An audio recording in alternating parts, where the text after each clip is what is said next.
tous, petite vidéo d'actualité puisque nous avons un nouveau Premier ministre en place suite au départ de Madame Borne, Monsieur Gabriel Attal, qui est né le 16 mars 89 à 13h35 et Clamart 92, donc un monsieur qui est de signe solaire Poisson, ascendant toute fin Cancer. Un thème que j'ai voulu regarder par curiosité et je me suis dit que c'était un excellent exemple pour celles et ceux qui sont abonnés à ma chaîne et qui me suivent et qui apprennent avec mes vidéos, parce que cette nomination permet justement de vous montrer, c'est un excellent exemple, le lien entre mes vidéos de lunaison, les transits individuels et mon éphéméride 2024. N'en déplaise à certains, si ce contenu ne vous parle pas, c'est tout simplement que ma chaîne n'est pas faite pour vous et qu'il y a sûrement une chaîne plus en adéquation avec vos recherches. Donc un exemple très intéressant, puisque la nomination de ce nouveau Premier ministre, le plus jeune, 34 ans, mise en poste donc à partir du 9 janvier 2024, comme je l'ai indiqué donc dans ma vidéo de nouvelle lune du 11 janvier 2024, si vous ne l'avez pas écouté, je vous encourage à le faire, puisque dans cette vidéo, je vous avais indiqué qu'il y avait deux planètes extrêmement puissantes, extrêmement fortes, très bénéfiques par rapport à la lunaison, et donc importantes si, à titre individuel, vous aviez des transits positifs de l'une de ces deux planètes. L'une des deux étant Neptune, je vous avais indiqué, comme je le fais à chaque vidéo de lunaison, la date précise d'activation de Neptune en vous indiquant que Neptune était donc active dès le 11 janvier 2024, jour de cette nouvelle lune, à plus ou moins 1 ou 2 jours. À regarder donc à titre personnel quel transit de Neptune vous avez par rapport à votre thème de naissance et en voir l'impact. Information également importante, puisque si vous êtes déjà en possession de mon éphéméride 2024, si vous regardez, je crois que ça doit être page 10, je vous donnais également cette information, à savoir que le 9 janvier 2024, je vous indiquais que la Lune était active et qu'elle était neutre et positionnée à 25 degrés en Sagittaire. Ces éléments-là, si on les recoupe justement au thème de M. Gabriel Attal, promu Premier ministre, donc officiellement ce 9 janvier 2024, on voit quoi? Eh bien, on voit que M. Attal bénéficie d'un transit de Neptune. Je l'ai dit, Neptune actif au niveau de la lunaison le 11 janvier, plus ou moins 1 ou 2 jours. Le Neptune en transit de M. Attal vient en conjonction de son soleil de naissance. Le soleil, c'est je brille, c'est je suis mis en lumière. Donc évidemment, là, le fait d'être promu à 34 ans, le plus jeune Premier ministre à cette date-là, n'est pas anodine. Neptune est actif. Je vous l'ai indiqué avec ma vidéo de lunaison. Donc M. Attal bénéficie d'une activation de son transit de Neptune conjoint à son soleil. Sauf que une conjonction peut aussi bien être positif comme négatif. Il faut ensuite aller chercher quel est le déclencheur. Avec mon éphéméride, je vous indique que le 9 janvier, la Lune est active à 25 degrés en Sagittaire. Cette Lune active vient faire quoi? En se positionnant à 25 degrés en Sagittaire dans le thème de M. Attal, comme vous voyez, en maison 5, cette Lune vient en carré du Soleil, vient en aspect de blocage, en aspect dissonant, en aspect néfaste. La Lune vient réactiver le transit de Neptune conjoint à son Soleil, certes qui le met en lumière, mais de façon négative. Ce n'était pas une bonne date à choisir. Le transit de Neptune conjoint à son Soleil lui est mis en place encore jusqu'à fin 2025. Donc il y avait sûrement tout un tas d'autres dates, même là sur le mois, à chaque fois que M. Attal aura un déclencheur, une planète rapide, donc positive par rapport à son transit de Neptune au Soleil, il pourra mettre en place des actions favorables. Mais là, choisir cette date du 9 janvier à plus ou moins 1 ou 2 jours, on est dans une date négative. L'impact, le retour qu'il y en aura n'est pas favorable pour lui pour un tel poste. Alors, si on regarde son thème de naissance, parce que je suis pas là pour faire de la politique, je ne m'intéresse pas à la politique, je ne regarde plus la télévision depuis 3 ans, donc voilà, j'ai des informations comme ça, avec les réseaux sociaux et autres, mais par bribes.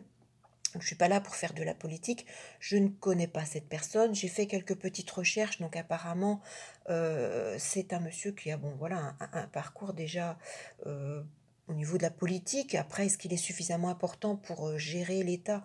Je ne sais pas, sachant que de toute façon, le poste de Premier ministre, c'est l'exécutant du chef de l'État, hein. C'est, voilà, Monsieur M qui va dire, Monsieur Attal, vous faites ci, vous faites ça, et Monsieur Attal exécutera. Donc, à voir. Malgré tout, Monsieur Attal bénéficie de transits très positifs au cours de cette année à son Mars de naissance. Mars, c'est l'action, c'est le dynamisme. Son Mars est maître de sa maison 10.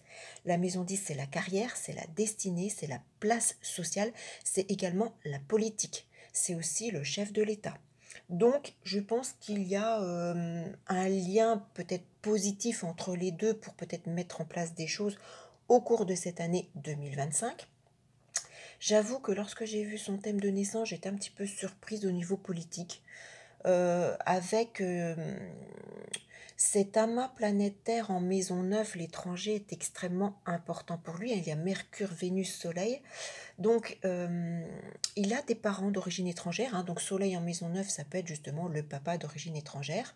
Sa Vénus, qui est maître de 10 et maître de 4, donc qui représente à la fois sa mère et son père, est en maison 9, donc on a bien là des parents d'origine étrangère.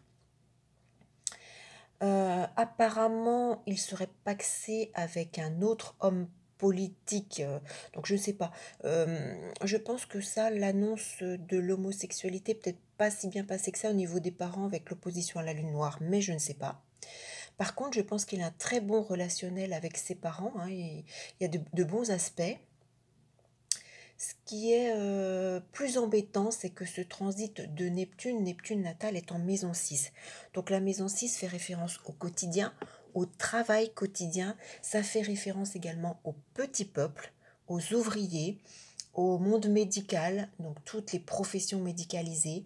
Ça fait référence à tous les ouvriers, les industries. Ça peut faire référence à tout ce monde-là.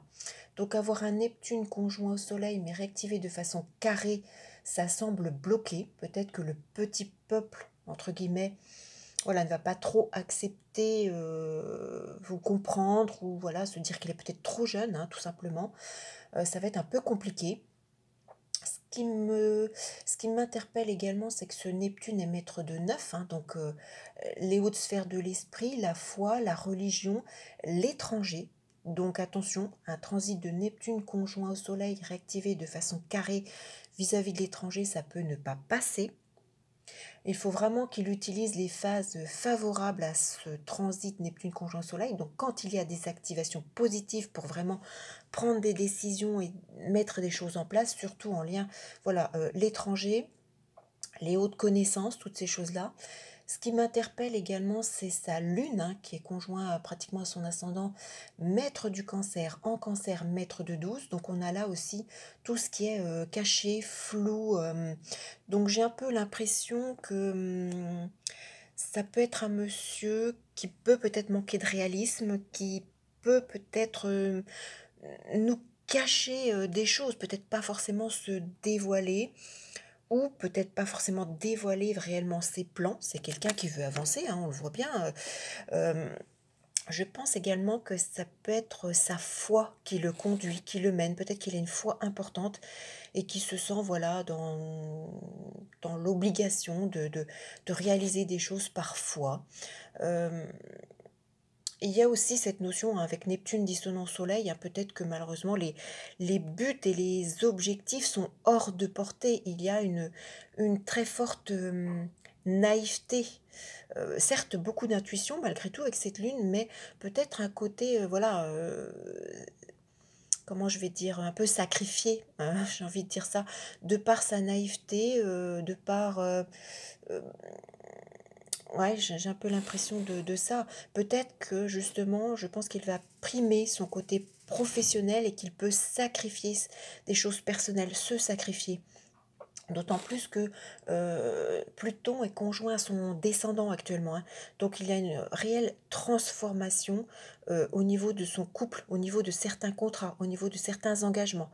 Peut-être que, alors, est-ce qu'il va sacrifier son couple pour se positionner et briller? Ça, c'est pas du tout exclu, avec Neptune conjoint au Soleil en dissonance et Pluton conjoint au descendant. Euh, ouais, ce Neptune conjoint au Soleil et réactivé par la Lune carré au Soleil, c'est également souvent, comment je vais dire, la désintégration d'un couple lorsqu'il y a homosexualité. Donc j'ai un peu cette impression que la mise en lumière sur ce poste de Premier ministre à 34 ans risquerait peut-être de lui coûter son couple. C'est pas exclu. Ça semble un peu.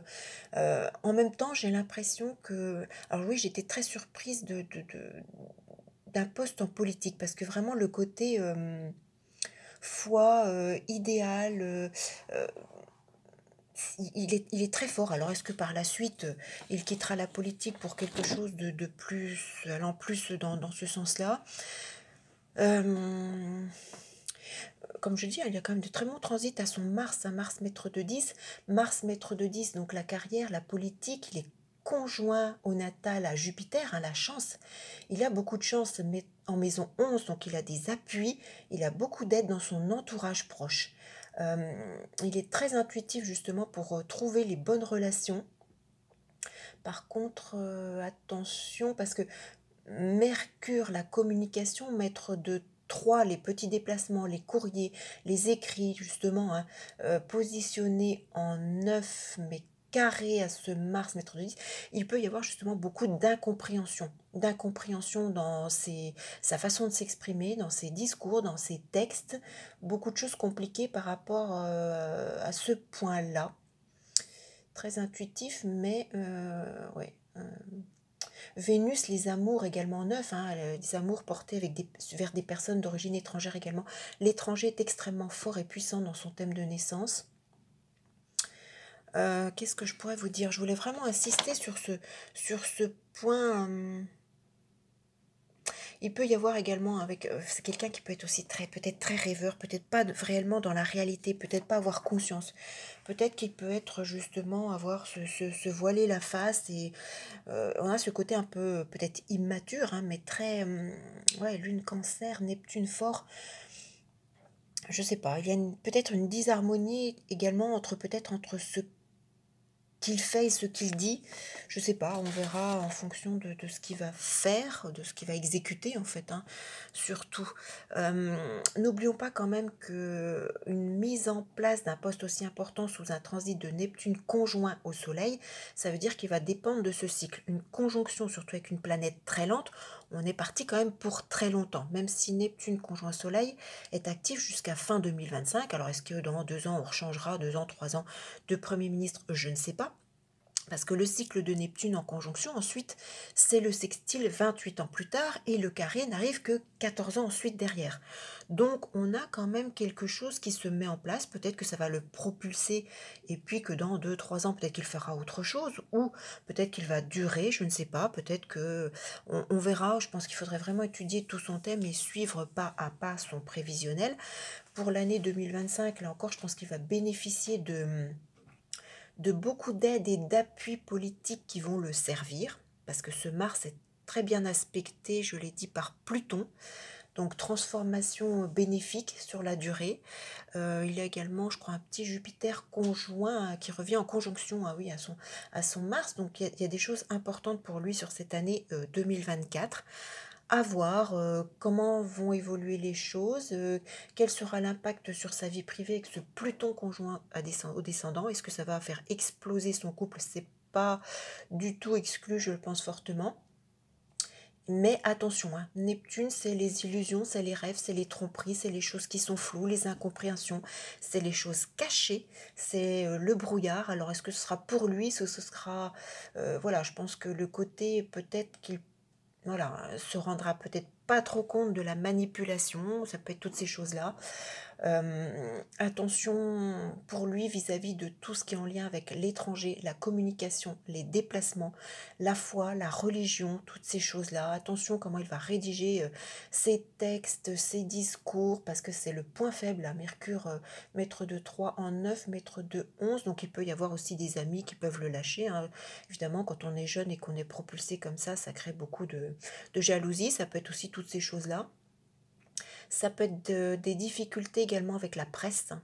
La presse et les moyens voilà, de communication en ce sens, bien évidemment.